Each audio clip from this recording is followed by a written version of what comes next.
Greetings from Bayfield, Wisconsin, occupied Anishinaabe territory of the United States of America. Welcome to the first lesson of Herbal Pleasure Potions with me, Monarda. And I'm really excited to begin this journey in my new home. I've been in the process of moving, and I'm still in that process of moving from Madeline Island to Bayfield, which is only 2 miles away, but across a channel of Lake Superior. So it's a big deal, and it continues to be a big deal, but I am excited to have the space to offer this lesson to you, and to do so even in the midst of this big move. As I'm recording this, there's a little bit of a snowfall around me. It's a cloudy day. It's not too terribly cold, but I'm feeling excited to begin this journey with you all. So welcome. Today's lesson is about lemon and orange, and using them in delicious preparations for food and medicine. So using them as a way to enhance flavor. I'm going to share some info about traditional preparation of preserved lemon, which is a Middle Eastern preparation. I was first introduced to it by a woman who married a man from Morocco, and so she introduced the preserved lemon to me and introduced me the recipe that she used it in, and since then I've been playing with it. And the other preparation is for Zest honey, which is a preparation that I just came up with and stumbled upon, and I really, really enjoy. I'll talk a little bit about dried lemon, dried orange peel. It's something I do a little bit of, but it's not as delicious and wonderful as the other two preparations. Before I get started, I want to invite you to figure out how best you're going to learn what I'm going to offer you today. We are all different learners. I am a very kinesthetic learner, so it's better for me to do something with my body. So if I were you, I would be in the kitchen with all of these things just moving right along with me.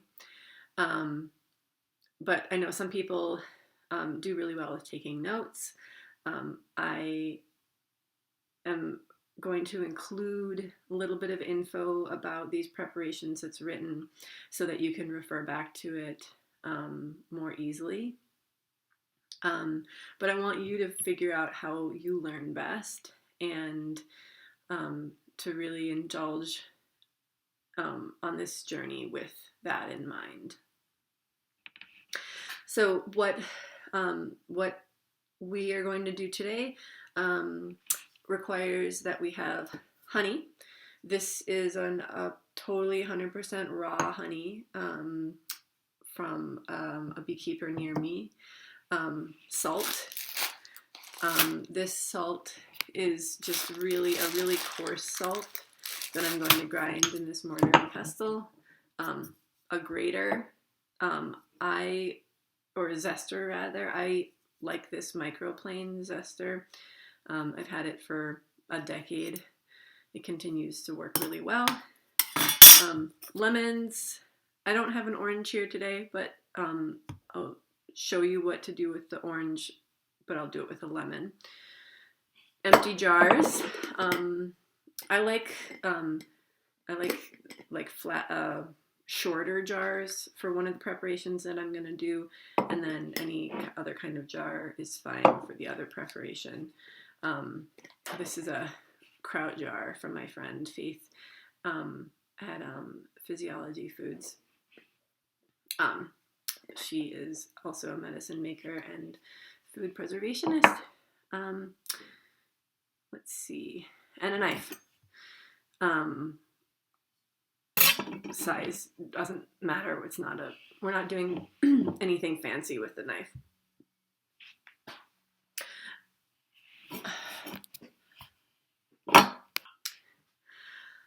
So, getting started on this project. So first I'll talk about the lemon.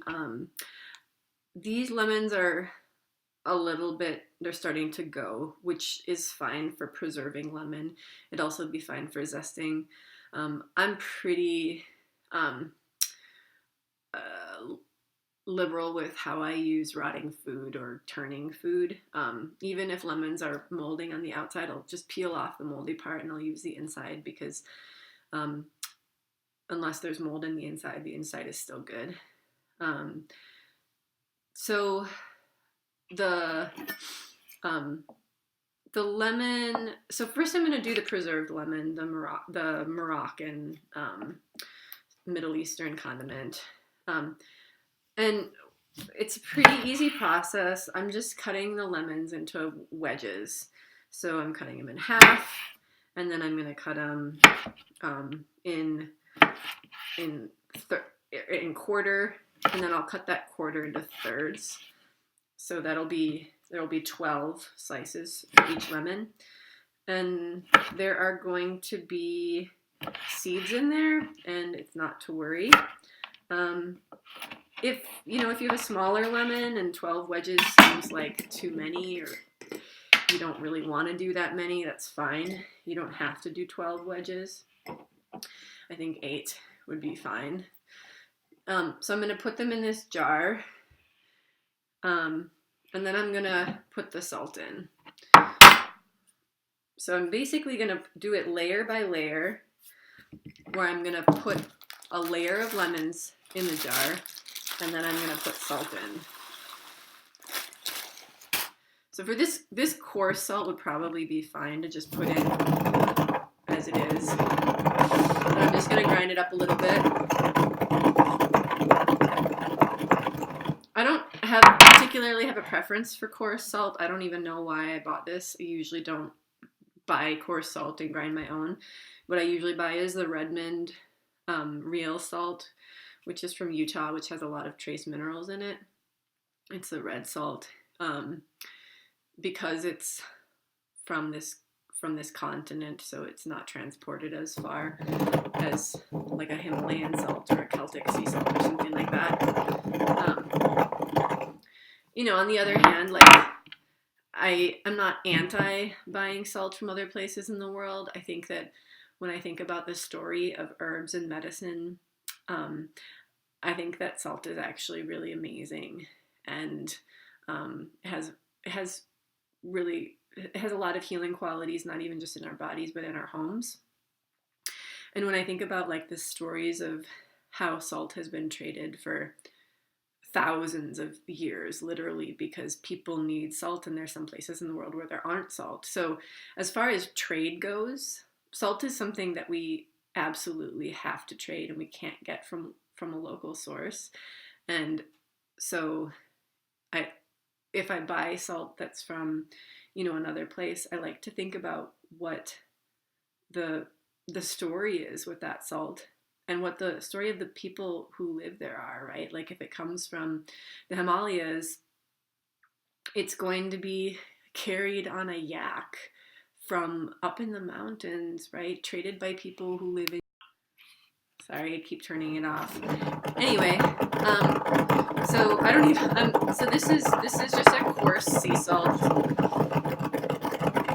and I'm grinding it up a little bit. But like I said, it's not going to make that much of a difference, because what we're doing is, the preserved lemon, this is a lacto ferment. So basically what we're doing is we're trying to get the salt to prohibit any pathogenic bacteria, and to allow the lactobacillus to reproduce and to break down the sugar in the lemon to create lactic acid, and then to preserve the lemon. So what the salt is also going to do is it's going to pull water out of the lemon, and it's going to create a brine, and that brine is going to protect the lemons from molding. So when you're preserving or fermenting, things mold when the plant parts are exposed to oxygen, to air. So if everything is below the surface of the brine, then you're not going to have anything molding. So the salt pulls the water out of the lemon and creates a brine for the lemon. So I'm just basically just covering each layer of lemon with like a fingertips full of salt. I don't use a measurement. I don't really use teaspoons or tablespoons anymore. So what I'm doing is I'm just grabbing with all of my fingers full of salt, sprinkling it on top. And then, so I've done 2, and I'm going to do 1 more. I'm cutting off the ends just because they're a little bit brown. It's probably not necessary. I usually don't cut the ends off.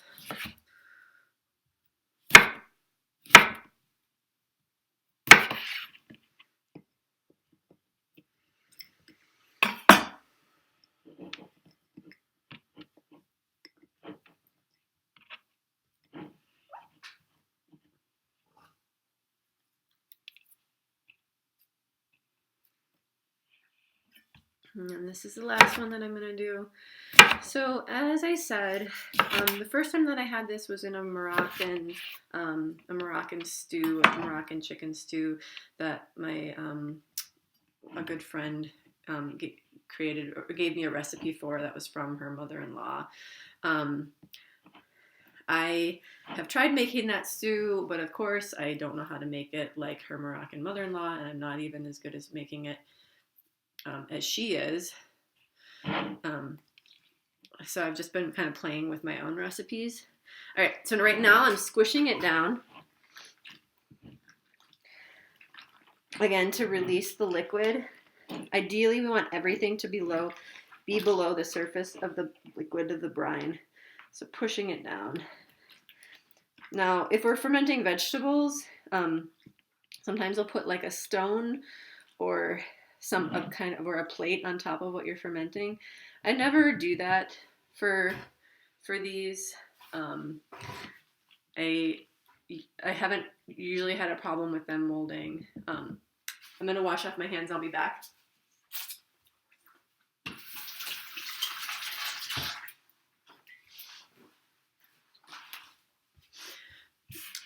Last time I made this, it did actually mold. And I think it was just because I left it out too long. But anyway, it's a nice practice for fermenting is to just put a little bit more salt on the top so that it's got a higher salt concentration. In case anything is sticking out, it'll be more salted, and to increase the moisture, to encourage more water to come out of whatever's on top. So at this point, I'm going to cover it,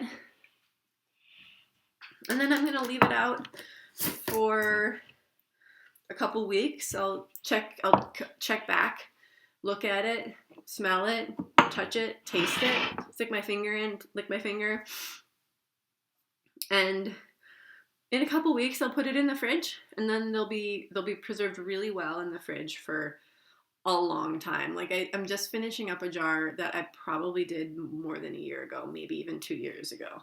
It was a full quart jar. So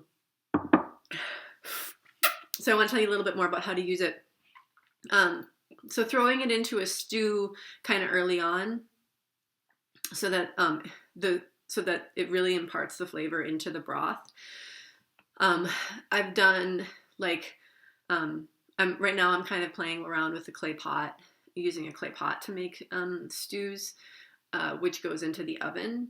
And that would be similar to a Moroccan tagine, which is a different vessel for making a stew.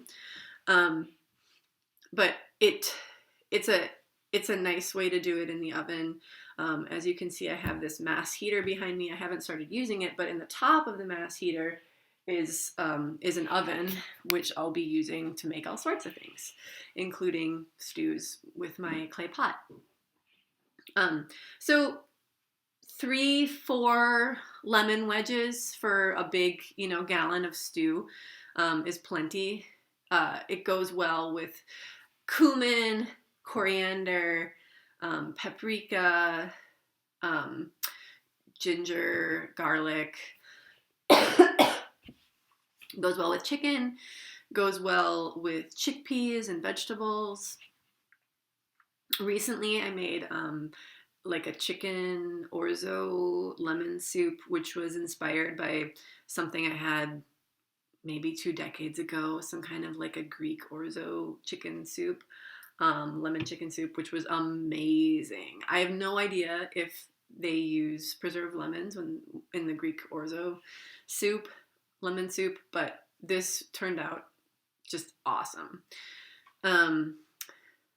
I'll put them in like lentils, and when I do that, like I'll usually chop them up, and that's what I did in the orzo soup as well. When I'm cooking a tagine, I don't cut them up, I just throw them in a whole. Might throw in some olives as well. Yeah, so that's the preserved lemon. Like I said, they'll stay good in the fridge for a long time. If you get mold on the surface, if you forget about it, if you get mold on the surface, I would like scrape the mold off and or cut away, or just throw away all of the ones that have mold on them. And then I would sprinkle salt on top.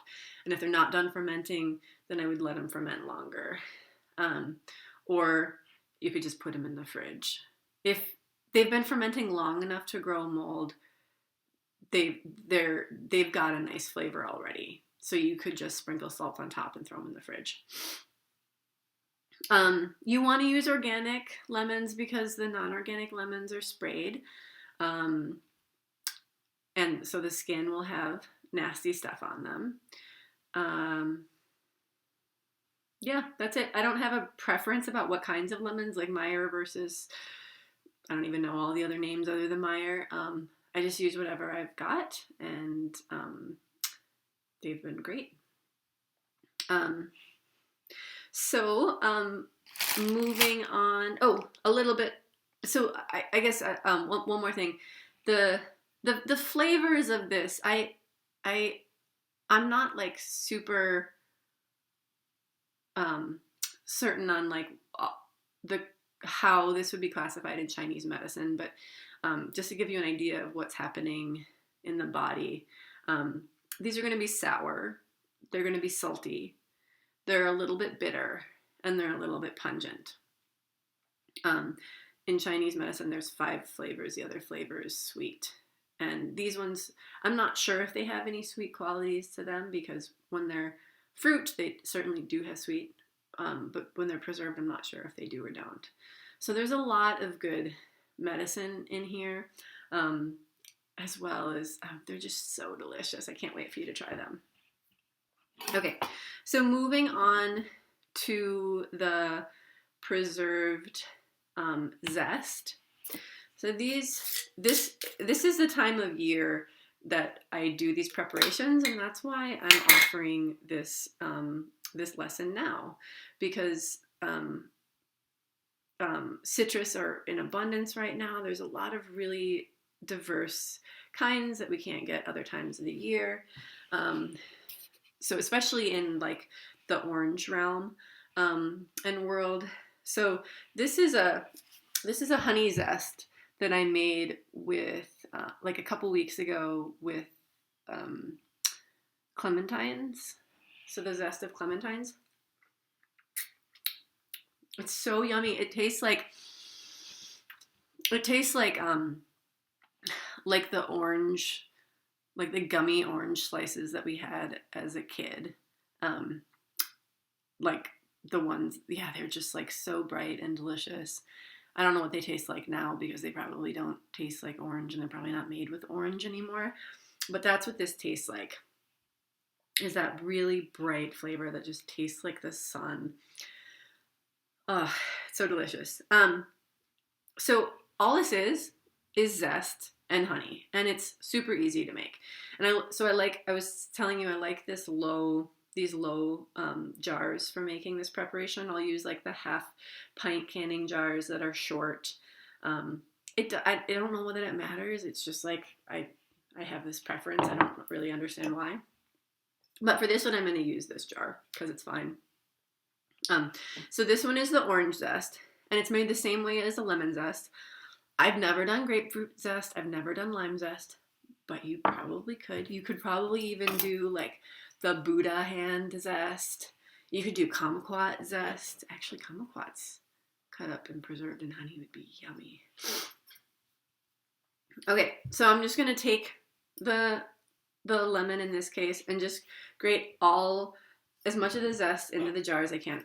This is why I like the wide mouth jar, because it's easier to get the zest into the jar because there's more of a space that I can zest on than this one where it's only a small space. Anyway, I'll be fine.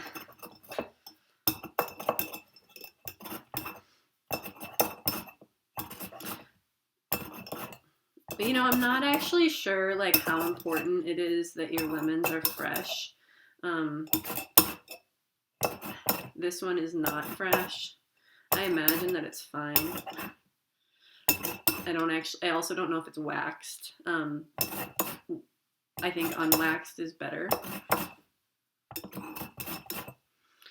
And then the same as the other one, organic is better. So I do this before I use a fruit. And the way that I came up with this was like, it was this time of year and I was like peeling all these oranges, and I have friends that save the peels because they use them in tea. And I just was like, gosh, there's so much yumminess in these peels, but we don't use that much tea. I don't make that much lemon zest or orange or lemon peel or orange peel tea.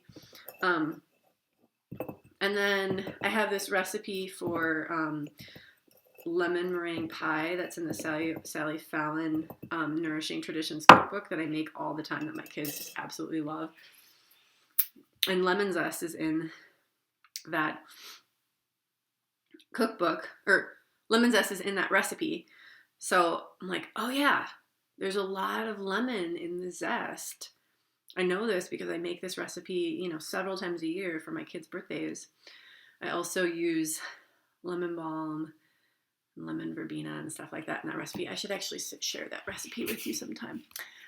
Maybe I'll do that in the future. Add it to my list. I don't know where am I going to stop at 52. It seems pretty hard. But anyway, so just realizing that there's a lot of really yumminess in the zest, and then I preserve a lot of herbs in honey. It's one of my favorite menstruums to preserve in because honey is amazing, and it just turns more delicious when you add these wonderful herbs in it. So then I just started zesting when I was like going to be squeezing a lemon before I juice the lemon. If I don't need the zest for the recipe, then I'll zest the lemon, and then I'll use the juice for whatever I'm using it for, and then I'll compost the rind, which of course still has medicine in it. I've actually thought about fermenting the rind after I zest it and juice it, but I don't know. We'll see. I'll let you know if I do and how it turns out. So that's how I discovered this awesome preparation. And I'm not the only one who's like over here squeezing lemons and or peeling oranges all winter, right? And then most of us just compost these delicious zest filled rinds. And we know, when you peel an orange and you get that you breathe the oils when they squirt out. You can actually see the oils squirt out of the orange when you peel it. and it just smells so wonderful. And it's just a different quality flavor than the juice. The juice is really tart, but the zest has more of those floral flavors, which which if you've had orange water, then you can identify what those flavors are. Just a quick aside, because I want to introduce you to this other thing that I do with lemon, is this lemon flower soda. I'll be able to show you because it'll spill. But anyway, there's lemon flowers in here, and this is a fermented soda, and I'll share that recipe in the future. So I have a lemon tree, which is a Meyer lemon tree, which when I bought it, it had a few lemons on it. I don't remember how many. And they were great, but in the subsequent years, I never got any lemons. But in this time of year, it produces all of these flowers. And when I was living in southern Wisconsin in the middle of winter, I walked into my room one day, and the air just smelled so sweet and so amazing. And I was like, what's going on? Where is this beautiful scent coming from? It was like, tropical, just so delightful. And then I realized that the lemon tree, which was in the window, was blooming, and the blossoms smell so amazing. So I didn't do anything with them that year, and it wasn't until last year that I was like, okay, I never get any lemons, but the flowers smell amazing, so why don't I just use those? So now I mostly use the flowers to make lemon flower soda because it's just so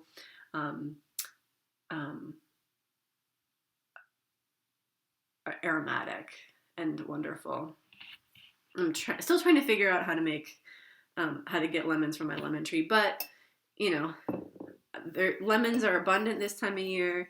The father of my kids dumpster dives, and he gets a lot of lemons, and so I'm flush for lemons, but the lemon flowers are incredible. So I zested this one lemon, bottom to top, and put the zest in the jar. It's mostly covering the bottom. And now what I'm going to do is I'm going to add honey. And, like I said, I don't measure. But I'm going to get a spoon.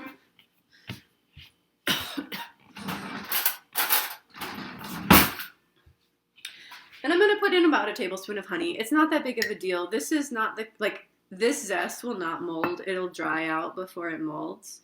So it's not that important how much you put in or that it's fully covered. The higher ratio of zest to honey, the more flavorful it's going to be. So I put in about a tablespoon of honey and some zest. And then I'll just keep adding zest to this. And then I'll add honey. And I really want it to become kind of a paste so that there's a pretty high zest to honey ratio. It takes up less space. I'll just keep adding to this jar. And I might actually put orange in here too. I'm kind of at this point where it's like, they're both really wonderful. I'm okay with having them together. They'd be delicious like that. And then I pretty much just keep adding and keep adding and keep adding. And then I probably won't even start using this until next summer. It's not that you can't use it before then. I just tend to not get around to using things until I find them in my cabinet. And so super delicious, like added to water, added to tea. So I make a lot of loose leaf teas. So I would just scoop out some of the paste that has the zest in it and add it to tea. And then either strain the tea out or use a tea straw, a bombisha, which we use a lot for loose leaf teas in my family. So it's super delicious. The quality is, it is a little bit, it's sour. It's a little bit bitter. It's like uplifting. It's got these flowery, aromatic tones. Mostly it's just delicious. So this is the delicious, super, super yummy preparation.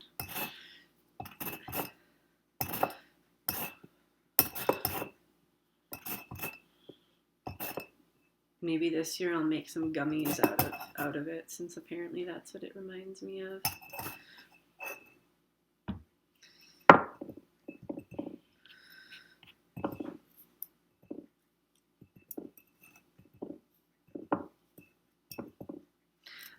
This will, honey is a really great preservative, right? We've, like, humans have found honey in tombs that are like 5,000 or 10,000 years old, or maybe more, I don't remember. And it's still good. So this is going to be good for pretty much ever. There's very little moisture in the zest of a lemon. There's some, but it's not enough to like make the honey ferment or turn. The honey is going to pull some of those volatile oils out of the honey of the lemon or orange, and that's where a lot of the flavor is. And you can also just eat the zest. It's delicious. It's a little bit bitter, but it's really yummy. So I'm not gonna add any more honey to this because what I had in there already was plenty. I might stir it up a little bit to try to get the zest underneath the surface of the honey. I'll keep adding to it. Put a cap on it. Put it on the counter. It doesn't need to be in the refrigerator. It can be at room temperature. I wouldn't put it in the refrigerator just because I don't have enough space for things that don't need to be in the refrigerator and in my refrigerator, and it's hard for me to find things. That's it for these two preparations. The last one I want to talk about is orange peel. I have friends that they pretty much save all of their orange peels in the winter, and then they use them in tea. So what they do is they would peel the orange, and then they would break up the pieces of the peel so that it dries better. But they dry pretty quickly even if they aren't broken up, as long as your house is dry, not too tight. I wouldn't do that with ones that I have zested already. And these ones that I have zested, they're not going to keep well.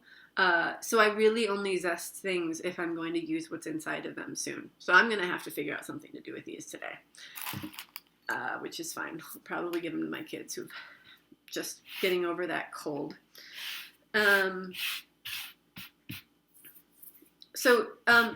Orange peel goes well in a lot of different teas, fruity teas, like berry teas.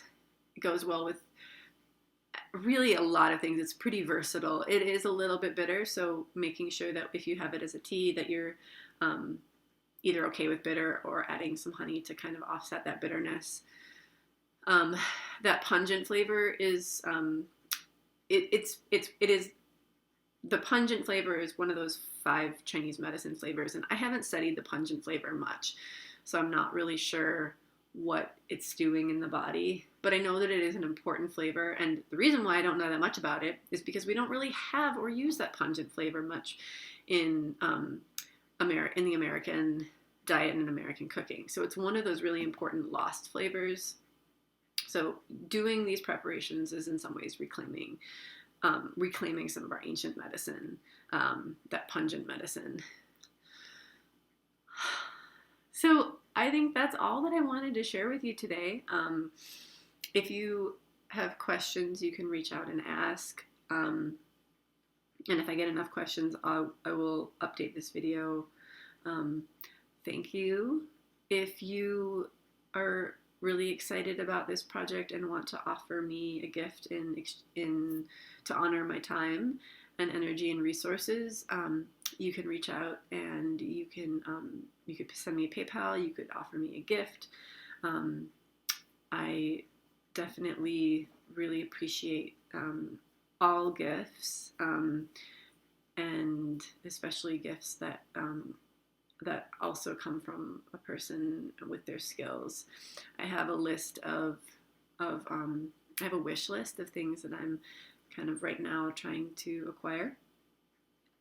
And I'm going to be doing some trainings in the next year or two to really allow me to open up my offerings to support more people on their healing journeys. So money is also always appreciated. I hope that you have fun experimenting and playing in your kitchen with lemon and orange, and I look forward to seeing you again next week. I will let you know what we're working on next week in the email that comes along with this video. Miigwech.